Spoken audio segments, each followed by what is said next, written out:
All right, today I am joined by Black Box Entertainment co-founder Plex Long. Plex, how you doing? I'm doing great. How about yourself? I'm real good, man, real good. Appreciate your time. Definitely. Likewise. Absolutely. So, here we are in 2021. Hopefully on the other side of this pandemic, we're about to see the new normal. But during the peak months of the coronavirus pandemic, how were you? How did you handle yourself? Honestly, really just dove into music. I'm not a full-time musician. I still have to hustle and work a 9 to 5 and make money outside of music to feed my family and do things like that. So with the pandemic, it really slowed down a lot of the stuff I was doing, a lot of the traveling, a lot of the meetings, a lot of this, going out to events and stuff like that. So I was able to really lock in and focus on music. And me and my whole team, last year we dropped 6 projects as a collective. I dropped 2 albums. This is the first time I dropped 2 projects in one calendar year. So it was really productive, not only from, I guess, production or putting out content, but also just from a therapeutic perspective, because my music is like my therapy, and it kind of helped me cope with everything that was going on. Excellent. So you had two albums in one year. What's the goal there when you have two different albums? Are you trying to, is it like a part one, part two, or do you separate them? It depends on what you're doing at the time. But for me last year, it definitely wasn't a part one, part two. What it was is coming into 2020, I was working on a project called Growth Season. And it really was just me coming into myself. And I turned 40 in 2020. So it was really me reaching that next stage in life. It's a different level of adulthood. If you ever reach that level, you kind of understand. 20s is one thing, 30s is another, but 40s is really, to me, what it means is it's that year, it's that decade from 40 to 50, where you're old enough to understand the things you need to do, but still young enough to do them. You know what I mean? So it's like a lot Absolutely. of times when you get in the golden years, you're wise enough to see the whole field, but you're kind of past the stage where you want to put into action. But 40 is still young enough to be active, but wise enough to, hit it with the right perspective. So for me, that's what growth season was. It really was arriving at that stage in life where it's like, yeah, now I really understand myself as an artist and as a businessman and everything else that comes with it.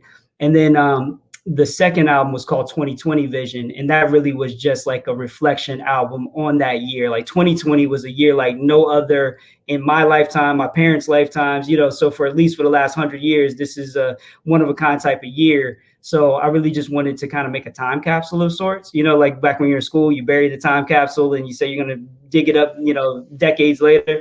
So I just musically wanted to do that. So, when my daughter's 40, she could go back and be like, wow, that's what 2020 was like as an adult versus her perspective of what she's seeing as like an 8-year old. You know what I mean? So that's what 2020 Vision was for me. So that's what the 2 album thing came from. Growth Season was the plan. 2020 was more like the reaction to what was going on in the world. Oh, going kind of the beginning, is there a song or is there an artist or someone or something that just inspired you to be a rapper or to get into music? Yeah, I'd say one of the first was De La Soul, 3 Feet High and Rising. That album, I was probably about 7, 8 years old, and I went on a trip to the beach with my brother and a lot of his older friends. And it was like one of the first times I was away from home without my parents, and because my brother's like 15 years older than me, we had the same mother, different fathers. So he's a brother, he's a sibling, but he's almost old enough to be a parent. So it was my first time, but he didn't treat me like a kid. He treated me like one of the guys. So I was out there, and that was the first time I really like intellectually like wrapped my mind around a hip hop album, and I was like, wow, like it just blew my mind. Like it was like the samples and the messages and Daylight is special. So that was really the set off point for me. And then getting more into the 90s, some of the artists like Nas, Biggie, Wu Tang, they really kind of inspired me to pursue it even deeper as an artist. Now, does Nas inspire you a lot in terms of your style? You kind of seem like a storyteller. Nas is a great storyteller, both very articulate. Yeah, and the other thing about Nas is I've noticed him reference people like Langston Hughes and reference poetry in his music, and that's what really started me. Is I was writing poetry and doing creative writing in a composition book before I ever put it to a beat. So I was just more of a writer, like you say, a storyteller. My learning creative writing in middle school and stuff like that, and started applying that to music as I got older and got deeper into hip hop and started being around beats and getting instrumentals and rapping over to stuff like that. So Nas has always been an inspiration because he's one of the best to ever do it. He's prophetic. Absolutely is, definitely. So can you think of maybe one of the first times you rapped where somebody or yourself, friend, family member was just like, oh, okay, this Plex Long might have something. Yeah. So we used to like me and a couple of my homeboys used to be in my basement, and I would get like those CD singles that used to come out back in the day. So you know, like the album Cassettes. would come out. Yeah, 99 cents, you get the I was like single. 350. Oh, yeah, there you go. Yeah. Yeah. So, you know, and then you have the instrumental on there. And so we would just be in the basement freestyling and stuff. And that's when I was like, you know, started kind of getting my confidence up. Like I can do this in front of somebody else outside of just in the mirror or in the bedroom or something. Right. And so eventually we started going to parties, and I was more of an introvert. I would be the quiet guy, kind of observing the scene and taking it all in. I was never like the life of the party. But one of my homeboys, my man Slants Jack, he was more like the life of the party. And he knew from the being in the basement with me that I could rap, but he knew that nobody else knew that. And I was very unassuming because I was small, quiet, you know, kind of shy. So nobody thought I would be rapping. And people start freestyling and spitting, and he'd be like, yo, let my man rap. Let my man rap. And so one of those times he kind of cleared the floor for me, and I went out and started rapping. And I just remember seeing everybody like, you know what I mean? So, you know, and you throw a couple words in and stuff that they're not expecting. And that's when I was like, okay, like, you know, and, you know, they giving you props afterwards. And that's when I got something here, you know. It's crazy you say introvert because I was literally just listening to a podcast a couple hours ago where somebody described himself as a podcast. He's a very successful businessman, and a lot of people kind of underrated him. But he was saying introverts almost are more prone to being a little more successful because they're focused on that work ethic. They're not trying to be the life of the party or, you know, trying to do a cake stand or something. Yeah. I mean, look, one of my favorite quotes is the loudest in the room is usually the weakest. So I feel like while that person is out, you know, being an extrovert and pushing it out, trying to get people's attention, as an introvert, like you said, it's more like chess moves. You're just sitting back and strategizing and watching the room, and you kind of know how to move the pieces around a little better. Plex Long dropping some knowledge for us. Nice. I try. So Black Box Entertainment, help me understand exactly what that is. Is it an entertainment company? Is it a record label? All of the above in a way. It's become kind of a hybrid of things. So what it started as is me and my man Face in Virginia. We used to towards the end of high school used to rap together. He would come over to my house, and we all just be hanging out and, you know, freestyling over instrumentals in my basement. And my mom had this like Sony what do you call stereo, and it was a black rectangle like a box, and it had a CD player on the top and a cassette tape on the front. And we went and bought like a $25 Radio Shack microphone, plugged it into there, and just started recording ourselves rapping over the instrumentals and dubbing it to the cassette tapes, the blank cassette tapes in the box. And so we ended up putting together a whole like 90-minute front and back cassette tape of us rapping over every Wu-Tang beat, every Nas beat, every whatever we could find, right? And because we recorded it on that box, I called it the Black Box Special. And so once I went to Atlanta and was going to college and was telling people that I rap, I would play the Black Box Special for them. And that's like one of the ways I met Diligent is I played that tape for him.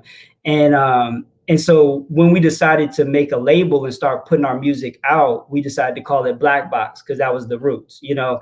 And the other meaning for it was, you know, like the Black Box recorder in the flight is obviously indestructible, you know what I'm saying? And it records everything. So that's like our music, right? It's going to live past us, and it's indestructible and records everything, you know, that we've been through. So that's where Black Box kind of came from, but it kind of evolved. I mean, you know, my man Face ended up starting a trucking company and called it Black Box Trucking. You know, I started a promotion and marketing company. It was called Black Box, and it's just been a hybrid of things that's grown, and it's really more of a movement and just a brand that everybody that affiliates with us supports and believes in. You know, we put the dice, that's our logo, the dice. We put the dice on stuff, and honestly, it's something that is bigger than any one of us, you know? Wow, that's crazy. It's crazy how there's even a trucking company. I never would have thought of that. Yeah. You know, because he got his CDL and learned, you know, he was always a rapper and a spitter and always putting out music, but he got his CDL and learned how to drive trucks and started putting trucks on the road and Black Box Trucking. So we've done a lot of things under Black Box. We've even scored some music in some films and stuff like that, you know, so we just use it for anything that we're on. Can't leave me hanging. Oh no! So there was a film that came out called Puff Puff Pass. Okay. It had Mekhi Phifer in it, and Terry Crews was in it. A few other famous actors were in it, but it was a straight to DVD film, probably about, I think it was like, I want to say '07, maybe '06. And my brother, Ronnie Warner, my blood brother that was mentioned earlier that took me on the trip where I learned about De La, he actually produced the film and starred in the film as well. So when, he knew we did the music, he brought us in to do some of the music for that. So we had some music in there and, got our credits and stuff like that. Really cool. How many members of Black Box? So officially, so far as like rapping, it's just me, Diligent, Face, and my guy SK. But there's so many other members, like my guy Red, my guy Slants.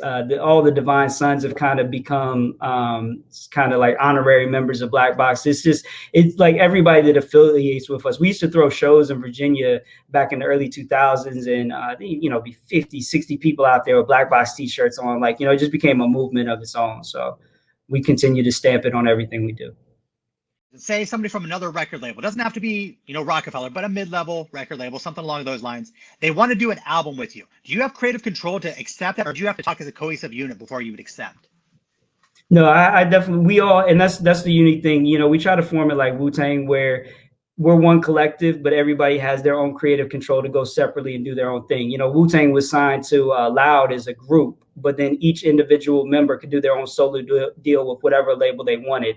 So we treat it like that. Like, it's eat what you kill and just bring back the buzz that you attract from what you're doing to the collective. You know what I'm saying? Like, so, if I want to do a collab project, like, matter of fact, there's a producer in the United Kingdom in Manchester named Dr. G, and me and him decided to collaborate and do a project together, all his beats, all my rhymes. And, everybody in Black Box just supported it, but I didn't have to like get a sign off or anything like that, Sure. So when we talk about songs you're involved in, I'd probably say my favorite's got to be Purple. Tell me about that. Nice. Purple is one of my favorites as well. To me, it kind of just described a mood or a feeling. You got classics like Purple Rain from Prince, and you got Cameron and the Dipset and a lot of the Purple things that they had done, a lot of the Purple mixtapes and albums. But for me, it was just really a mood that fit where we were going through in 2020 at the moment. And when I heard the beat, my producer Charlie P did the beat, and when I heard it, I think he actually named the beat Purple, to be honest, before I even wrote to it.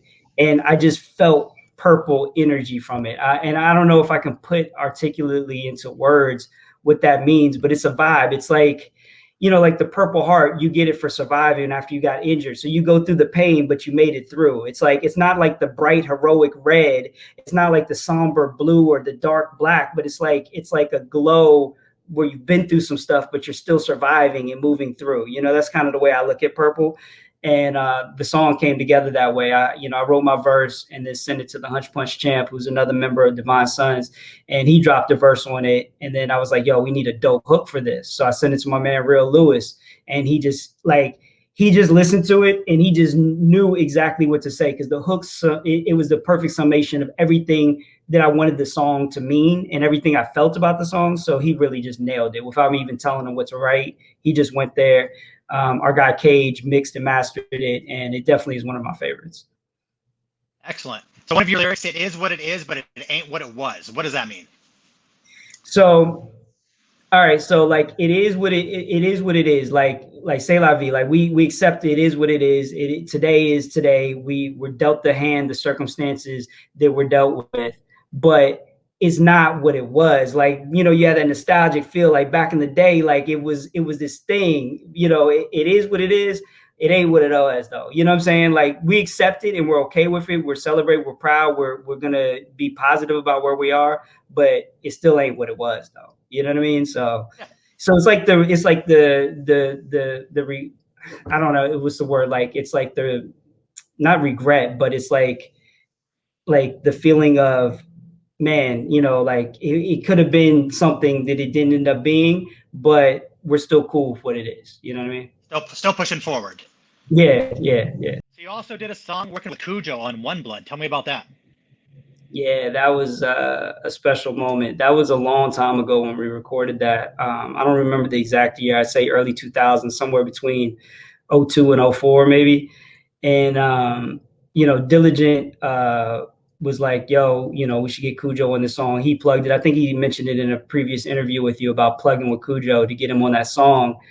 And when we went to the studio, like honestly, like, you know, I in 1995 when Goody Mob dropped, like I'm 15 years old, like I'm a fan, you know what I mean? So we go in the studio and here's Cujo, like I've been listening to him for like, you know, 7 to 10 years, like, you know, a Sure. fan, like Cell Therapy, like this is like the Goody Mob, this is the Dungeon Family, and he's sitting in the lab and I rap first on the song, and I'm just like, please don't mess this up, please don't mess this up.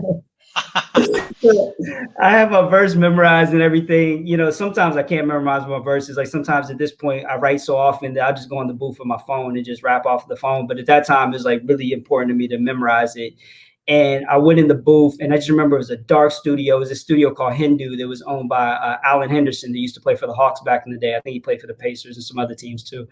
And it was just really dark, and the energy was very gritty in there. The headphones, only one headphone worked, the other didn't, and it was distorting and everything. And I'm like trying to rap and focus, but it's like everything's kind of off a little bit.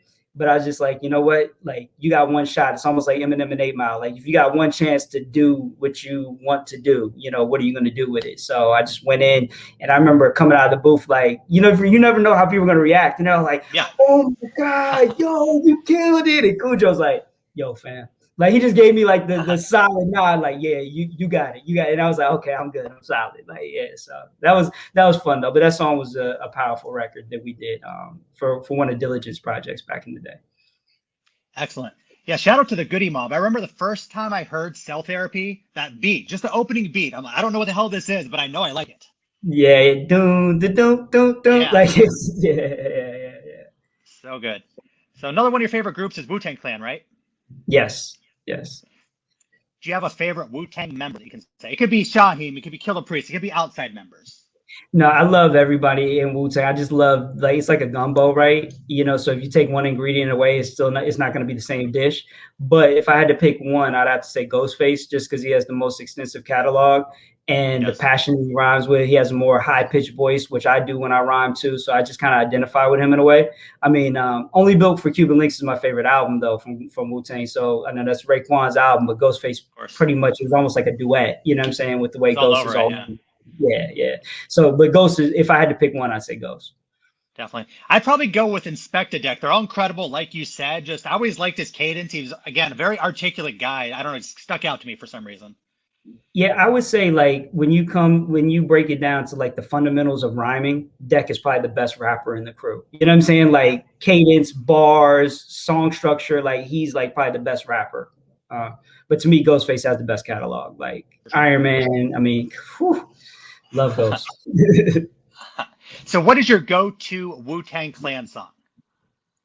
um Verbal Intercourse is definitely one, with Nas, Ghost, and Ray off of Only Built for Cuban Links. And then Reunited off of Wu Tang Forever. It just gives me this triumphant, like, we're back and we're bigger and we're better. Yeah.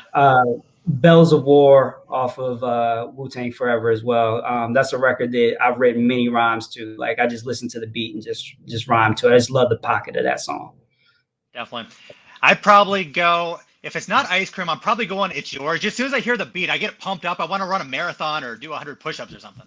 Yeah. Nah, It's Yours is like stadium music. I love that. I love that record. And then that one's special. That one's special. Ice Cream's dope too, though. That's just like, yeah, that was one of those when I first started rhyming that I was like, yeah, I gotta do this. When I heard that beat, like in that sample, I was like, yeah, I gotta do this. How could you not? I talked to Capadonna not that long ago, and I guess RZA wanted him on the song, wanted him on the video. And he heard the beat, and Capadonna was like, I'm good. I'm like, dude, did you hear that beat? What are you talking Wow. about? That's crazy. That's a dope story. You know what's funny too is I feel like Kappa is one of the most underrated members of the crew. Like his Absolutely. contributions are very special. Like he's somebody that I've always liked. Like even in our Divine Sons collective, sometimes we argue about who is who of the Wu. Like if we were Wu, who would be who? Almost like kids, like their favorite athlete. Like, yeah, I'm Ghost, I'm Ray, whatever. And I always felt like I kind of identified with Capadonna because when it came to Divine Sons, I wasn't really on a lot of the original releases. Like Kappa wasn't all over the first album, 36 Chambers, but as it grew, his role grew, and he was always about the outfits and the style. And, you know, I love that song, Milk This Cow, and 97. Like Kappa Donna's dope. I love Absolutely. Donna. Can't really compare him to anybody. Yeah, incredible talent. Yeah, very Definitely. unique, very unique. Yeah. Isn't it crazy during the 90s that Wu-Tang somehow was never involved in the East Coast West Coast beef? I believe Method Man and Tupac were always cool. Yeah, yeah. It was interesting because Tupac had a song, and I don't know, the inside backstory of all this, but Tupac had a song, I Got My Mind Made Up on All Eyes on Me. It's Yeah. like, I got my mind made up. Come on, get in too. And Meth is on there, and I always wondered because Meth and Redman were on there, and it was at the height of the East Coast West Coast battle. So I always wondered, like, how did that song play out? Because I know Wu was cool with everybody in the East too, and they represent the East. So yeah, but I think Wu, even like globally, they kind of smash all barriers. Like they're kind of like the ones that can fit in any room. You know what I mean? Like certain artists fit in a certain pocket, they can cross all borders. Even if you don't speak English, you're rocking with Wu. Absolutely. Yeah. I mean, is there a bigger logo in the world? The No. Wu, the W? The W. I mean, the most iconic logo ever. Actually, my doorstep in my house, I got a Wu doormat, matter of fact, with the W on it. That's crazy. Yeah. So Plex Long, like myself, we're both lifelong Washington football team fans. So first thing first, we won our division at 7-9. Congratulations. Congratulations. I'll take it, man. Any day. Anytime we sweep the Cowboys, it's a good season. Absolutely. I don't care how we got it. Say what you want about the record. We've had some hard years. I don't care how we win a division, how we get to the playoffs. I'm happy. I'll take it. I agree, 100%. Every time. And actually, we were so competitive this year. Like even in the games we lost, like there was a team that you didn't want to play against. That defense was so ferocious with those bookends. You know what I'm saying? With Sweat and Chase Young, it was like it was fun to watch them. I love Gibson. I mean, it was just a fun team. Like they were gritty, they were scrappy. They kind of thugged it out all season, so I liked it. For sure. I live in Pennsylvania, so not too far from Pittsburgh. So I have a lot of Steeler fans. And when the Washington football team was about to play them, I told everybody, don't be surprised if we win this. They looked at me like I was crazy. I just felt the momentum. Something changed. And then look what happened. Yeah. I mean, wasn't Pittsburgh undefeated at the time? Weren't we They were their first undefeated at the time. Yeah. Absolutely. Mm-hmm.